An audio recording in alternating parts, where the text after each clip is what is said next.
Already হ্যাঁ। এটা তো মনে করে বিড়ি।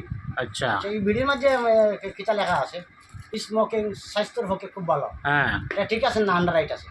রাইট রাইট আছে। হয়। আচ্ছা, এইটা খাওয়ার বাদে মনে করো শ্বাসকষ্ট তার হুম বাড়ি যেতে পারে, আচ্ছা শ্বাসকষ্ট হইব, হুম গ্যাস্ট্রিক হইতে পারে, টিভি হইতে পারে, আলসার হইতে পারে। বর্তমান অবস্থা এইটা এখানে গিয়া জয় যায়।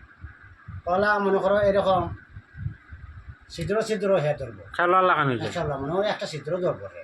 আচ্ছা এটা এটা বহুত খারাপ জিনিস, এটা আচ্ছা। না খাওয়াটা ঠিক আছে। এটা খাইতা না খাও না নি? না খাইলে তো বলা মানুষ আচ্ছা। জীবনে ভালো হইব, আচ্ছা ঠিক আছে, মানে এগুলো রাখি তো। আরো পূর্ণ জীবন হে আসতে পারে। আচ্ছা মানে এটা আমরা বুঝি না কিন্তু তার ডাক্তারি লাইন না। এখন হবো তো। আচ্ছা, আর এটা এটা কিটা? এটা তো আমরা মনে করেন আমরা ভারতের ফান, ভারতের ফান নি? ভারত আচ্ছা ভারত এটা মনে করেন এই ফানটা মনে করেন সকালে উঠি আপনি যদি মনে করেন খালি পেটে